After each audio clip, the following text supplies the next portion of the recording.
Well, hello everyone. This is Todd. We're the Worship Circle podcast, and I'm online. And we're interviewing for this podcast my good friend and longtime friend Jeff Sandstrom. Jeff, welcome. Man, thanks. It's great to be back. I'm really excited to see you and excited to talk. It's going to be fun. Yeah, you've been on before, so this isn't like an encore performance, and we're playing it again, but it is an encore guest, and we loved it. Was man, you were on with me last time right before we moved to San Francisco, and I remember we met in the office here. Yeah, and then took off after that. But I think the office was kind of empty at that time because everything was kind of getting packed up, and you were getting ready to move. So we kind of like right before it was like, hey, let's get this in before I move across the country, so we can at least talk in person. There's a lot of miles under the bus since then. There is. Well, man, apart from the fact that our wives were in each other's weddings and that whole thing, and we talked about that in the last podcast, and we just love anytime we can see you guys. Back in the day, at North Point for me and you, I just remember events, and we had bands and productions and everything, and you were this guy that was behind the sound console at one of those events. And I just remember whenever you were there, all the guys that I respected, like Mike Gleason and some other guys, would be like, Jeff needs to be the guy to mix. Oh, that's funny. It just sounds so good. And what happened after that? Because I know Tomlin picked you up. I don't remember what year it was, but you've told this story before, but repeat it. Yeah. So you're mixing Chris for an event, Yeah, so I met Chris and the guys really, well, let's back up a little bit, because at the time, all of the Passion staff and Louie and Shelley, they were all attending North Point because it was before Passion City Church had started, and so 722 was still meeting as a Bible study that was kind of birthed out of North Point and hosted by North Point. And so Louie was teaching there, and so I started volunteering for the Passion Conference production team in 2005. Okay. And then by the time 2007 rolled around, Passion 2007 was the first year that they had the main arena and then kind of a B room, which was an overflow space in the World Congress Center in Atlanta, little overflow room of 7,000 seats. And so the guy who was mixing for Tomlin at the time was mixing in the big room, and they brought me in to run sound for the overflow space. So that was the first time I actually mixed a Passion event. That was 2007. And then shortly after that, Louie would host an event for college leaders every year at North Point called Thirsty. So it was at that Thirsty conference in 2007 when they brought me in to mix for that. And Chris and Jesse and his band guys were sitting behind me at front of house during a Charlie Hall set. Mm-hmm. And they came up to me afterwards and said, hey, we've never heard Charlie sound like that. Mark, our guy who's been mixing for us, is leaving. He actually got the job as the in-house monitor engineer at the Grand Ole Opry. And so Chris said, hey, would you like to come out and take his place? Well, our daughter Stella was 9 months old at the time, and I was fine just doing the work that I was doing in the studio. And, the live event experience for me was really just mixing at church and for events at church. And so I was like, no, I really never set out to be a touring guy, and I'm fine where I am. And, thanks, but no thanks. And Chris said, well, just come and fill in for some dates that we already have booked for this summer until we find somebody. And so I said, okay, I'll do that much. And 9.5 years later, they finally found somebody. So I was on the road with Chris for almost 10 years and was, it was for sure the highlight for my growth as an audio engineer, but also just in terms of ministry and experiences and seeing all kinds of churches and events and conferences and just being around really great ministry moments. It was for sure a thing that God used to kind of put me on a path.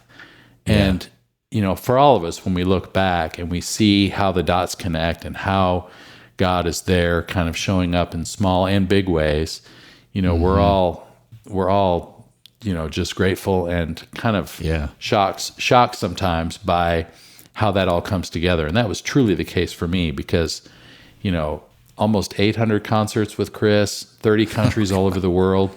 I mean, I never would have had not just the opportunities to see and experience things, but to grow as an audio engineer and as a musician, if I hadn't been around those guys. So I'm so grateful. And then that led to what I'm doing now with MXU, but then getting connected with other artists over the years. And so just, things like working with Lauren Daigle never would have happened had I not been, given the opportunity that I had with Chris. So I'm always going to be grateful for Chris and the guys for trusting me and for helping me understand a lot of the relationship between what happens on stage and what happens in the booth, for big events and concerts, but also in small local churches too, and how important that is, because that relationship was really the thing that led me to believe a lot of what I believe about local church ministry right now. And so it's all connected back to that, really. And I can point to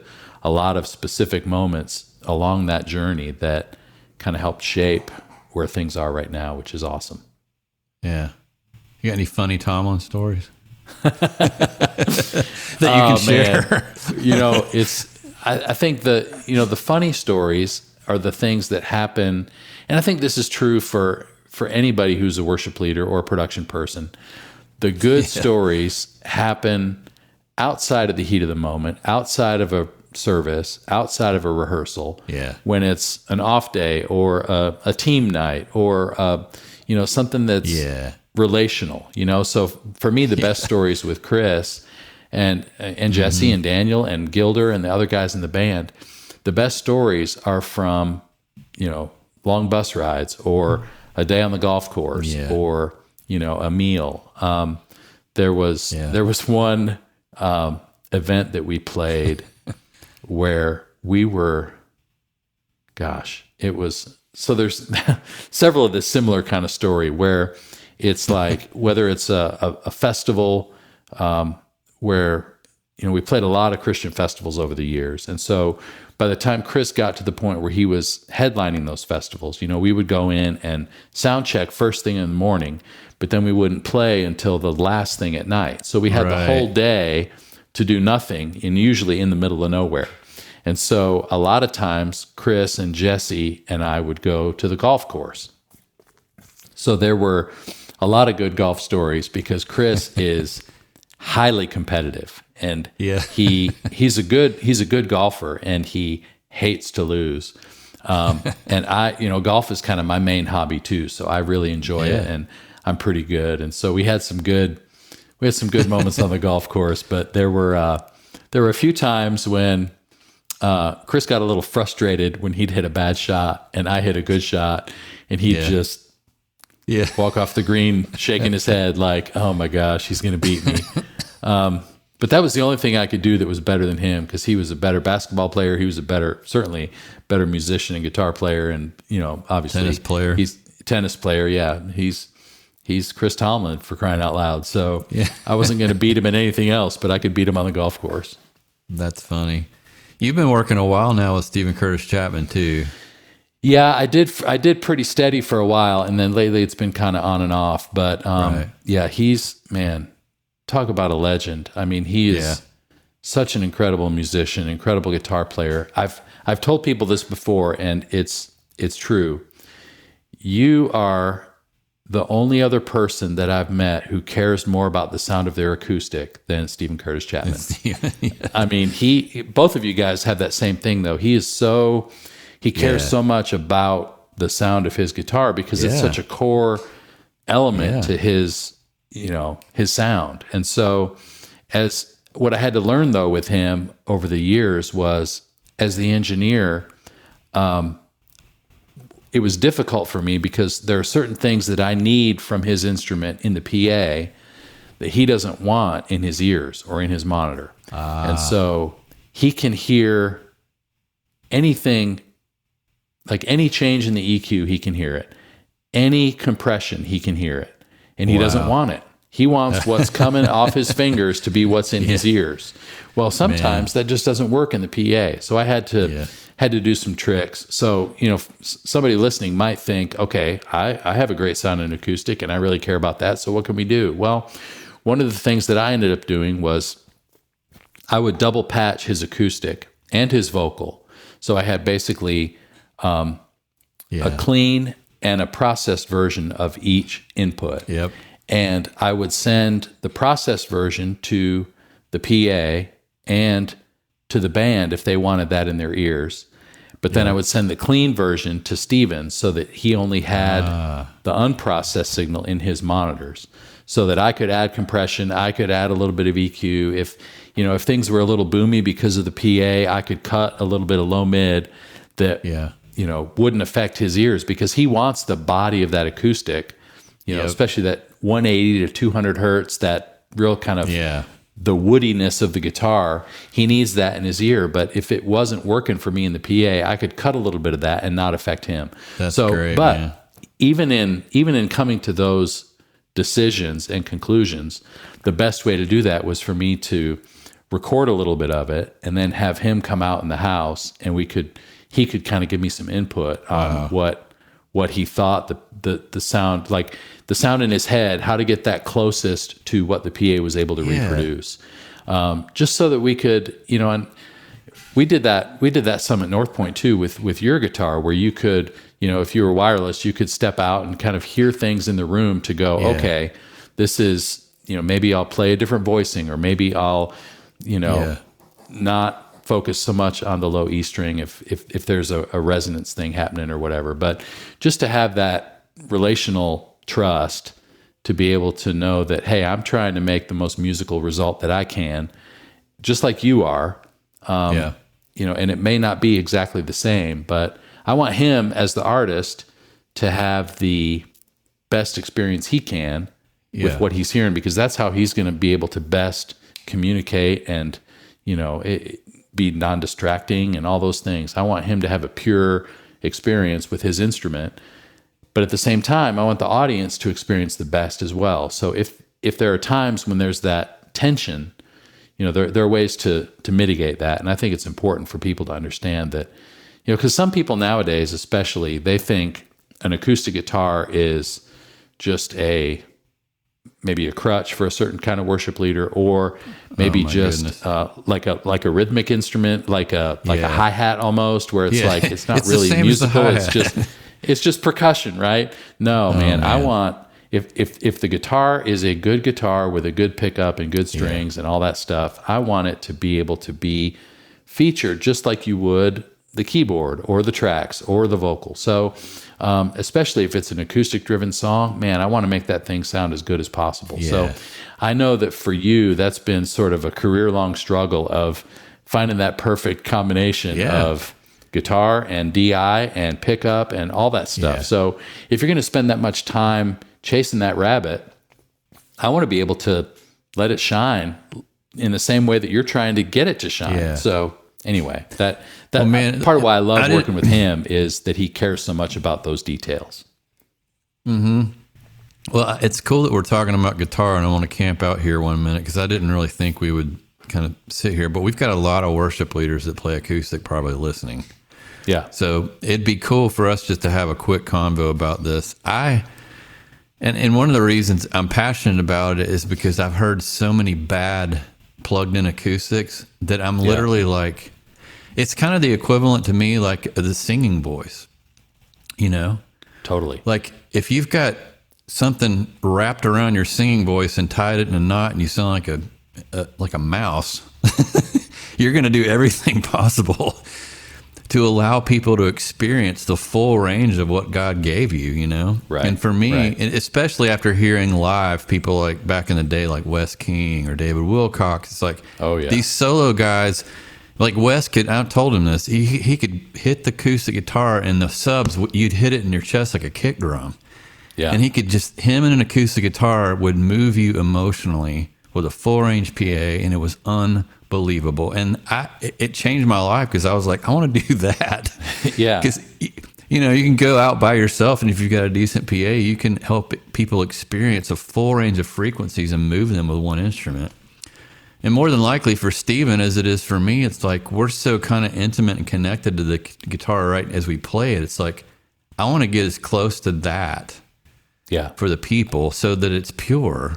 Well, it's like in the way that the body of the guitar is resonating against your body, you want that tangible experience to be there for the audience if it's possible. And so that was part of it for me, was trying to figure out how can I get, especially on some of the dates that we did that were solo for him, like it was just acoustic and vocal. That's when I could really open it up and not worry about a bass guitar, not worry about drums, not worry about, especially in the low frequency stuff. If I could keep it from feeding back, I wanted it to be as big as it could be. And you know, when Mary Beth would come, diving in would sound huge with him, like with drop D. It's like, totally. Well, and come on. You know, when his wife Mary Beth would come, she would sit in the audience, and I could tell if it was okay, because if she was okay, he was going to be okay. And kind of the same with Chris. Like when Lauren would come and sit with me at front of house on certain shows, you know, if she was having a good time, I knew that the report back to him was going to be okay. Things are good. Man, you're going to laugh. I've been through so many pickups through the years and so many systems, and you know, and I would pull you in like, hey, what do you think about this? Or Aaron Hawthorne or whatever. I've been through pendulum preamps, everything. And so now it's funny because there's this old pickup that this guy named Jim Coffin makes called a Sunrise, and I've used it for years, but I'm back at it because that with a Baggs Lyric, and the Baggs Lyric is the microphone part of the Anthem. Mm-hmm. But it sounds, I mean, Ricky Skaggs uses it sounds literally like a mic'd acoustic, but you combine the fundamental and the mids of the Sunrise and the Lyric, and it's just like, oh. And so that's so there's good. this other thing I finally, it's funny, I was with Chris's band at Sweetwater years ago, and I remember Daniel going, what are you doing?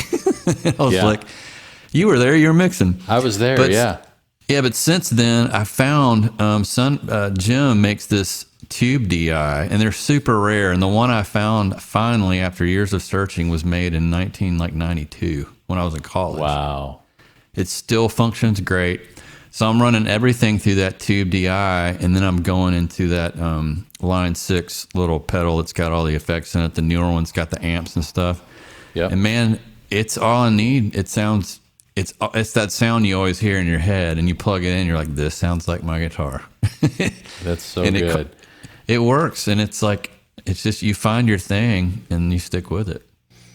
Well, the other thing that I would say is, and I know this is true of you, this is true of Steven, this is true of our friend Sonny in Atlanta, the most important element of any of this is your fingers. And I think for people who are struggling with getting a better sound, some of it may just be their playing. And I hate to say that because I'm not saying they're bad players. I'm just saying that there's only so much that the gear can do to fix a flaw in the instrument, or a flaw with the setup, or a flaw with your playing. I mean, no offense to Matt Redman, I think he would agree with me when I say this. His acoustic sound is not always awesome, because for him, that's not his main focus. Right. He's focused on communicating the lyric and leading people. Writing the songs. Writing the song. So he plays with a really thin pick, and it's really difficult to make the guitar speak like you want it to when you feel like the strings are just being scraped by a piece of paper, because it's just not, there's not enough body in the actual plucking of the string to make it speak the way it should. So, I mean, there's a lot of roads we could go down, but I think the biggest thing for people is be the best player you can be, and maintain your gear, have your guitar set up so that it speaks the way you should, so it speaks the way you think it should up and down the fretboard. And you know, if there are things like a new pickup or a new DI that you could try, do it. Keep experimenting, because I think chasing that sound is not a wasted pursuit. Man, Matt gave me a guitar case he didn't need anymore before when he was in Atlanta and lived there down the street from us, and then he moved back to England, he gives me this Collings case, and I found in it, I'm laughing because you're talking about thin you picks. Found picks. Dude, he had like 100 of these red sharp looking picks that were literally as thin as a piece of paper, and I can't use them. It's like it just doesn't produce much of a sound. It doesn't do much. It's light and airy. But yes. what you said, and we're going to move on to sound and mixing next because you're so good at that, man. You can help us all with that. But Eddie Van Halen said all the time, he's like, tones in your hands, and what you're saying is exactly right. I think it's at least like 70 to 75% of it, and maybe even more. And the other part that comes into effect on this is where we're going with audio, Jeff, is that some people with sound, they know what they want to hear regardless of what they play. Yeah. So part of that sound being in your hands, it is, but like if I EQ an acoustic guitar that somebody handed me with a Fishman in it, I'm going to get it close to what my hands want to hear in my body and my ears. Yeah. It's kind of innately this thing I gravitate, even with electric, right? You've recorded lots of guys playing electric, and they always kind of go, this is the sound that is my sound, and I'm going to get it no matter what knob I have to turn. Right. So I think that's a huge thing. Like for somebody who's a worship leader who may be coaching their volunteer team, or, maybe they don't have a full-time professional tour level audio engineer.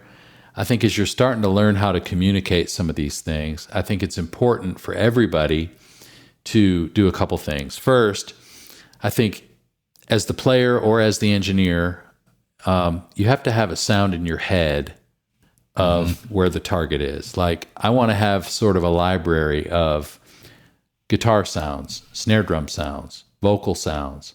I want to be able to refer to a recording in my head that goes, okay, Eagles' Greatest Hits, track 4, snare drum, that's what I'm going for. Or, a modern contemporary recording of a snare drum, whatever it is. Or, so-and-so's vocal on some worship album or whatever. It's like the tonality, the processing, the effects, whatever it is. It's like to have an idea of where you're going. And then you develop sort of a toolbox of ways to get there. Sometimes it is EQ, sometimes it's compression, sometimes it's effects, but sometimes it's just a high-pass filter and a fader.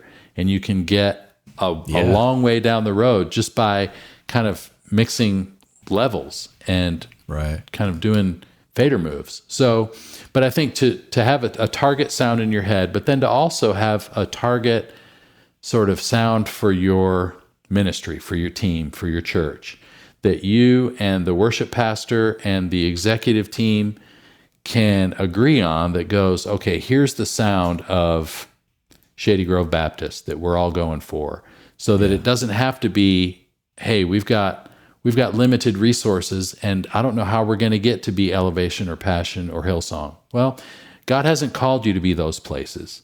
God has called you to be Shady Grove Baptist. And so if your resources can't accomplish sonically what they're doing, then figure out what your sound is and go, okay, we can borrow their songs, because a good song is a good song is a good song. So if we can't pull off one of these songs that are on our list with just an acoustic and keys and vocals, then maybe it's not a song we should be doing, because otherwise, it's you're chasing something that might not be attainable.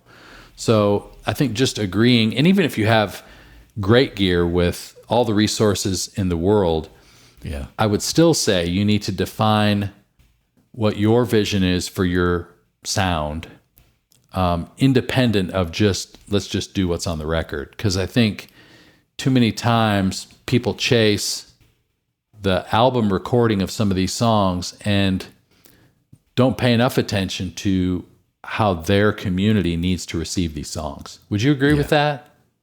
I would, man. I think you play to your strengths.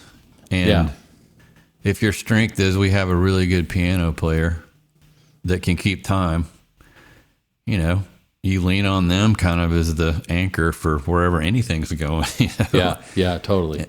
And if you got a guitar player that can do the same, it's just, I like to say one of the things I love to say is that our job is in leading people is loving them and drawing out their strengths and calling them to what you see in them and being honest about it. That's love. Yeah. So with teams, and that's a whole nother conversation, Jeff, but you know that you're so good at it, but it's really trying to direct people toward what they're created to do. And when they find it, everybody on the team's like, man, that's easy for you. Yeah. We're all blessed by it. So let's move the pieces around to where everybody's kind of heading into that direction with whether they're running front of house or audio, or lights or they're in charge of meals in the green room. I don't know, but God can use everyone. And sometimes we miss the thing that's easiest in our calling because we may want to do something else for the wrong reason. And I've done that in my life. Yeah. I think the other thing too that I would say to the production people who might be listening, or maybe one of your worship leaders sends this to their production guy because they're like, hey, you need to hear this. There's a tendency when things are highly technical to assume that they have to be highly complicated. In other words, some people try to find a solution to a problem or to an issue sonically in really complicated ways. And I would just say, man, it doesn't have to be that complicated. I mean, I think if you can create systems as the leader of a production team, create systems that are maybe have a pretty complicated backbone, but at the surface level are simple enough that a volunteer can walk up and succeed, then that to me is way more of like what you're talking about, of finding people's sort of ministry sweet spot. It's way more effective than making sure that everybody would know how to get to the bottom of every system. It's like, no, let's set up the system so that, maybe there's things happening under the hood that a beginner doesn't ever need to know, but that's okay. It's like they may grow into that, but they may just need to show up and push faders because, they have another job during the week that's not an audio professional. So they just want to come and, hey, I know this little slider makes things louder and softer. Okay, can I use my musical sensibility to create a balanced mix? Man, if they can walk away from a Sunday feeling like they did that and that people were moved and that the message was clear, man, that's a win. Yeah.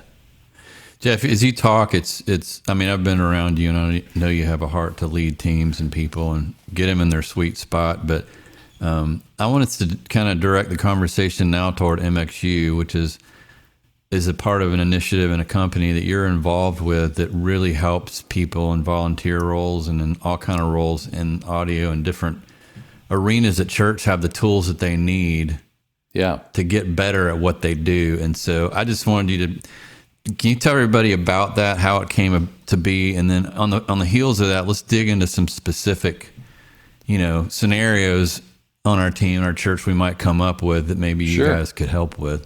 Yeah, that's great. Well, thanks.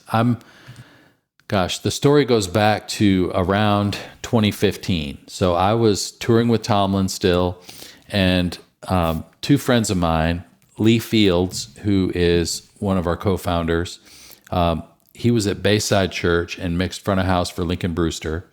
And then Andrew Stone, who was at Church on the Move, and before that had mixed for Third Day and Carmen and Point of Grace and all, basically anybody in the 90s. Andrew was a part of what they were doing.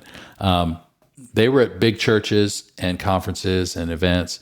I was touring, but the three of us were occasionally invited to come together on like a panel at a conference or at a worship conference to talk about audio. And so it was InfoComm 2015. The three of us were on a panel, and the guy who was the moderator said, hey, what's the first thing you do when you walk up to a console? And it was like, well, we're in a hotel ballroom with 40 people in here around chairs and tables. There's no console, there's no stage, there's no band, there's no PA. So I don't really know what to tell you, Bill. It's like, I'll do what I need to do at the console when I hear what's coming through the PA. So it was just it was kind of a theoretical, somewhat helpful, but really kind of meandering conversation about what to do. So the three of us walked away kind of frustrated. So we were at dinner that night, and mostly what we were frustrated by was that there was no way for us to really learn from each other. I was doing shows and touring. They were at big churches and trying to manage Sundays. And so we thought, well, what if we could get our consoles in a room together and play back tracks for each other and just ask questions like, hey, how do you get that vocal sound? What are you doing with your drums? Man, those effects are cool. Show me how you do that. Yeah. And just to kind of get a feel for how we could help each other get better. And so my buddy Lee said, I think other people would want to eavesdrop on that conversation. So we thought, okay, could we get 100 people to come and listen to us yammer all day about audio? So sure enough, January 2016, we had our first event with 100 people. We were at Saddleback. They graciously let us use one of their ancillary rooms, and we had a great event. And so we said, let's try this again. So we did about 4 of those in 2016, and then a few more the next year. And as it grew, everybody always had a great time, and it was a great time of Q&A, and we were learning too. So we were getting better, and the whole point was for us to challenge each other to keep getting better. So that was great. But then it was impossible to scale that because we only had so many events we could do. So we decided to take the idea and build an online curriculum. So now MXU, the primary product, is a subscription-based video library of training videos for audio, video, lighting, and leadership. So we have over 450 videos right now, and the library is growing all the time for entire production teams to be able to get better. So it's been a great journey, and unfortunately, our buddy Andrew passed away in 2019. Yeah. So Lee and I are the remainder of the co-founders, but we now have 6 more employees, and they're crushing it, building the app and keeping the online resources going. And so we're just thrilled with what's to come because we have a lot of features that are designed for teams and for team leaders to be able to fully onboard and train and equip church production teams with all the disciplines and with all the resources that they'll need. So it's been great. Well, I've talked to you as you've been on this journey, and I remember a call we had about a year ago, and you were telling me about this library and how things have grown, and it's just so cool to see it helping so many people now. And for anyone listening, even in our worship circle team, we had an online gathering the other day with a Q&A where we can kind of dive into problems and help each other problem solve. Yeah, and there's so many that are related to sound. And one of our members, a female, said she's leading a team of different musicians, and she's like, I had this bass player come in, and I asked everybody to learn the song, and he wasn't playing the part, and it was kind of all over the map. And she said, hey, lovingly, can you play the part on the, and his response was, well, this is just how I play. And so when I thought of that, I was like, I'm going to ask Jeff, because I know he's been like this. There's my insight on it was, people that say that kind of a line, there's something there, like a fear or a, the whole idea of confrontation, they kind of shut down. They don't know what to do. So, but how do you kind of navigate and love that kind of a response with either an audio? Well, this is just how I mix, yeah. This is just how I play drums, and you're like, well, we need you to do this. Yeah, it's like there was an old studio story somebody told where it was like, hey, we really want this to be like the record, and the musician said, well, what if you want it better than the record? Like, well, I know that musician. Yeah. So it's like, I think, especially when you're leading a team, I think a lot of it, maybe all of it, I don't know, but I keep coming back to vision and clarity around the why and what the win is for the team. It's like, if we're tasked with preparing a place, as Matt Redman says, preparing a place for the people of God to experience the presence of God through the praises of God, then we have to do that together. We're called to what I believe is a priestly role. Like as a team, we're preparing this place for people to experience what God has for them in our environments. And that just that simple realization should tear down a bunch of egos, tear down a bunch of sandboxes, remove the stanchions away from your area that says, this is my domain and nobody else can participate, or I don't want to share. It's like, no, when you understand that vision, then you become more open-handed, you become more humble, you become more submissive to one another. You become more grateful, you become more gentle. It's like the fruits of the Spirit just sort of come out because you realize that we're working together on this. And so, whether it's the guitar player who has this new boutique amp that they just got that's worth more than the Honda Civic that they showed up to church with, and they want to try it and turn it up to 11 and just blow everybody away, or it's the drummer who has to play so loud because he plays in a metal band the night before and shows up to church with that same intensity. It's like, okay, guys, I know that that's what you love to do in your spare time or your gigs or your real job or whatever it is. But for this, we need to leave those egos at the door to go, okay, what's the best approach, the best sound, the best team that we can be as a team to bring to our people what God has for them today. And so a lot of that is just a conversation way before the heat of the moment that goes, okay, as part of your training, as part of your onboarding, as part of your, coming on to the team, it's not really about how many notes you can play. It's about starting with this vision of, okay, this is what our church, what our team, what I as the leader have decided is the path for us to do. And if you want to be a part of the team, you got to come on board with that first.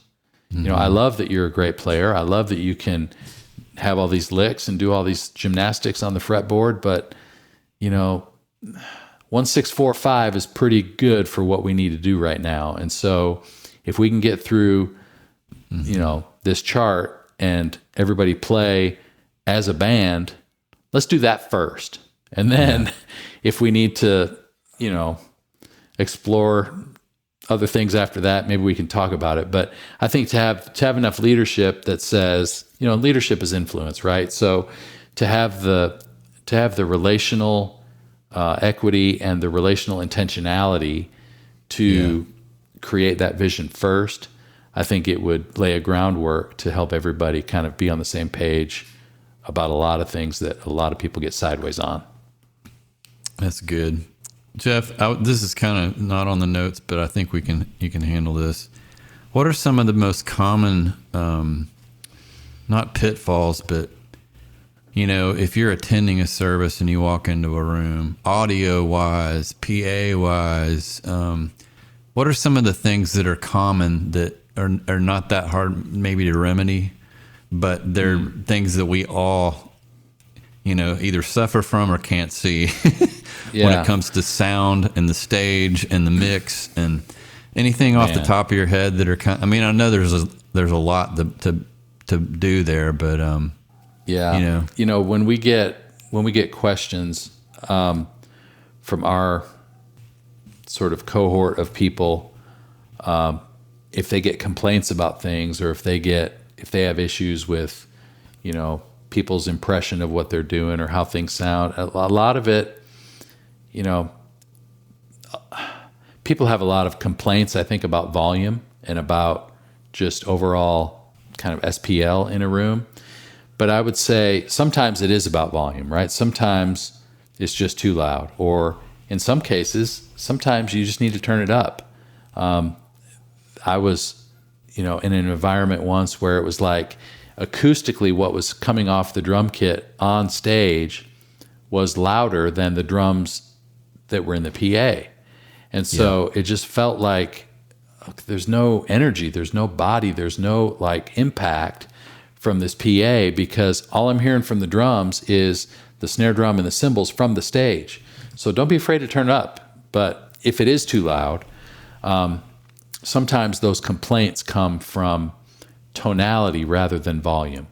So it could be that there's a high mid thing in a vocal, or a strident quality of maybe too thin cymbals, or a guitar that maybe the amp is on stage and it should be, in a cabinet backstage, or maybe the tone could come from a Kemper or a Helix or one of those modeling pedal boards or whatever. Right. Just to get some of those things that feel like volume, but maybe aren't just volume. So, there are tools, EQ is obviously a huge one that we can use to take some of the kind of strident quality out of a vocal, maybe an EQ cut in the high mid range, or something like a multiband compressor or a dynamic EQ that is frequency based EQ and compression. That can really help, so that if a singer isn't singing loud, then those frequencies aren't being attenuated, because you need that clarity. But then when they get higher in the register and louder in volume, then those frequencies come down through compression, so that it maintains a well-rounded vocal sound. Things like that. And then another thing that I see a lot is people don't pay attention to the sound of the room itself in terms of acoustics and PA deployment. And I think, some people will say, we need a new PA. And so they get a new PA. They get their executive team to spend untold amounts of money, and the problems don't go away. It's like, well, the problem is actually the sound of your room itself, not the equipment. And so, some people really need to pay attention to bringing in a consultant or a designer to assess their acoustic environments, to go, okay, if there's way too much reflection and reverberation, we're going to need to add some absorption. If the room is too dead, we might need to add some diffusion, to be able to make it sound more like a live environment. There's a lot of things there. And then sometimes it's just PA deployment. So you have enough equipment, but the balance between your subs and your mains, and the timing between your subs, your mains, your front fills, your side fills could be off. And so I would say, a high quality, reputable integrator can really help assess those things. Somebody who has a background in actual audio engineering and acoustics, don't be afraid to spend somebody's day rate to come in and have a good assessment, because especially if your team is volunteer based and less experienced, it's easy when components get tired and maybe you've moved some things around during a renovation or during a set change, and something got moved and nobody really knows how to get it back. Find somebody who knows how to get it back, so that you can get, so that at least your system is operating in the most optimal way. And then, I mean, that's just a couple things off the top of my head, but that's probably great. Hundreds of other things. Now, my mind as you're talking is going back to all the different churches and rooms I've been in my lifetime. And it was almost like in the 90s, there was that, we're coming out of the 60s and 50s where it was public address systems, and you'd walk into a church and it's like, well, I can hear the guy speaking, even though it sounds like you're at the school cafeteria. Right. And why do we need a PA? Like, we can hear, and you're like, well, define here. So, exactly.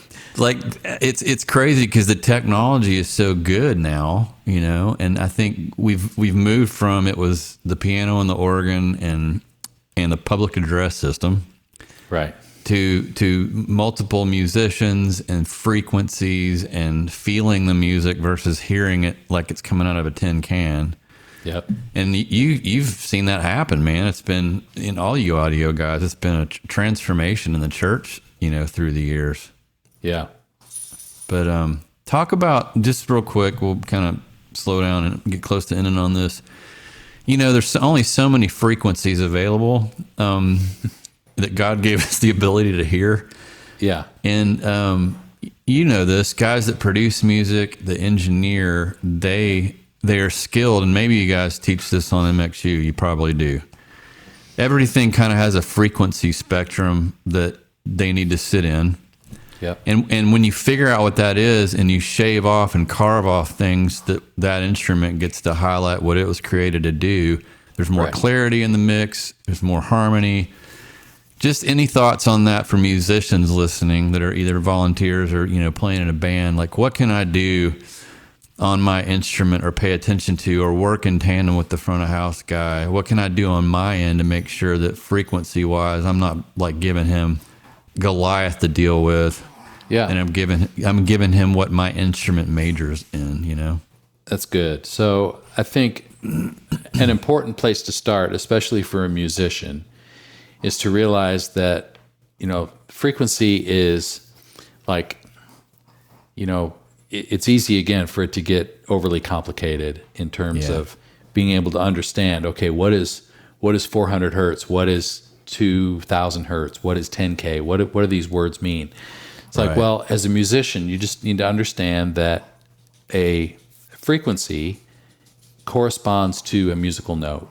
And so it's basically the frequency is the number of times in a second that the sound wave vibrates or oscillates, and it creates the energy that goes from basically the microphone to the PA to your human eardrum. Right. So all of those things are connected. So you've heard orchestras tuned to A440. Well, what that means is that the A above middle C on a piano keyboard is 440 hertz. And so just that understanding might unlock something for somebody to go, okay, so if I go half of that, 220 hertz, then that's going to be an octave below 440. So what's an octave below the A of middle C, above middle C? Well, the A below middle C is close to that 220 hertz, 200 hertz, that sort of thing. So every frequency responds to a musical note. That's a good place to start. Yeah. But then you've got things like harmonics, and when you play a middle C on a piano, you're not just hearing that frequency, you're hearing the harmonics, some of the frequencies around it, and some of that. It's an instrument. It's not just a sine wave. And so that's important, because it may be like if your bass guitar sounds really extra boomy in the PA, you might not just need to attack the fundamental note in terms of the frequency that's causing that, but you might look at some of the harmonics of that frequency. So let's say you do cut some 100 hertz. Well, you might also want to go down and look at 50 hertz, or, that's just an example, but some of the harmonics within those frequencies. But then to know that every instrument, like you said, has a kind of a frequency range that is optimal. In other words, a piano, obviously you've got a lot of range, but for the most part, your piano player in your worship band these days especially is mostly right hand, mostly mid range. Like you're not competing with the bass guitar with your left hand, unless you come from a really traditional expression of the church. You're probably not going to be doing much in terms of classical piano. So it's going to be mostly right hand, mostly mid range. And so you want to focus on, okay, where can the piano live in the frequency range that's going to stay out of the way of the electric guitar or the vocal, so that they can all kind of have their place. I always think of Michael W. Smith's song "Place in This World." It's like, I want, and it gets difficult when you're talking about instruments with a lot of harmonic content, because to find a place for the electric guitar, the acoustic guitar, the keys, the tracks, and the vocal to all kind of live in harmony is tough. So what we were talking about earlier with the sound of the acoustic, there may be a time when, here's a tip. Here's a tip for somebody. Let's say you start a song with a really intimate finger pick moment on the acoustic, and you want to have the full range of the guitar as part of the sound. That's great. Well, let's say by the time you get to the second chorus now, the whole band is in, piano's in, electric's in. So what can we do with that acoustic that doesn't need all that low mid energy anymore? Well, maybe it's something as simple as I've got my finger close to the high pass filter on that channel. that when we get to that second chorus, I can just raise the high pass filter so that now instead of my guitar being completely full range, maybe I've filtered everything below 180 hertz so that now it's more of a mid-range instrument so that the bass guitar, the left hand of the piano, the pads, all those things aren't muddying up or being muddied up by the sound of the low mids of the acoustic. So, but for me, I would say for the musician, understanding what some of these frequencies mean so that you can have a conversation with the sound person. But for the sound person to understand musically what's happening so that it's not a technical, it is a technical fix for some of these problems, but it's coming from a musical need. So the music is dictating a certain thing that needs to change. So how can I technically make that happen? And I think you don't necessarily have to play an instrument to be a sound engineer, but I think you do have to have some musical sensibility. Because for me, like the console is my instrument. I want to play the soundboard along with the band. And so I feel like, you know, from the frequency conversation, it's like I've got different frequencies at my disposal. If there's an electric guitar hook during the turnaround between the first chorus and the second verse, I'm going to have my finger on that fader, and when that turnaround hits, he's going to be featured. Now, if tonally it's not clear that that's what's happening, then I need to find a way to shape the tonality so that when I push that fader, that part is as clear as it can be and is distinct. And even when there's two electrics, like what can I do to find clarity between the part that player one is playing and the part that player two is playing? Some of that's up to the players to go, okay, guys, both of you playing through the same preset in first position chords is probably not going to give me the clarity that I need. So maybe guitar two, if you're going to be more of the sort of body of the basic chords, let's let you focus on that tone. Player one, if you're going to be up the neck or in a different position or playing a different part, let's maybe find a preset in your pedal board or in your Kemper or change the sound of your amp so that you can have more of that maybe brightness, whereas the other guy's a little darker. You know, to play a part that you're bringing to the song that creates an arrangement that is interesting and distinctive. That's so good. Man, thanks for explaining that. I think, you know, for our musicians and any audio guys listening, you'll hopefully track with that. For me, like you said, I've been playing acoustic my whole life, or electric guitar, and it's kind of like I think of it in terms of the music I listened to, whether it was Tom Petty or, you know, I remember some Van Halen albums like 1984. There's hardly any bass guitar on it. It's all like mids, and it's all Eddie's guitar, and it doesn't have this fat low end. Sometimes I wish they could have gotten the bass, you know, more there. But when I think in terms of live sound, I'm like, if you want a really fat guitar, you're gonna have to compromise some of those mids from the bass, take more lows from the bass, and give that room to the guitar. And it's just this kind of trade-off. I love the fact that you're talking though about musicality and mixing and everything. And for those listening that are, you know, leading volunteers and loving on them, have you seen? I mean, obviously you guys at MXU by having some of these tools, and I just want to encourage, you know, anyone listening that wants to grow and their ability to understand what moves the hearts and souls of people with audio in a live setting.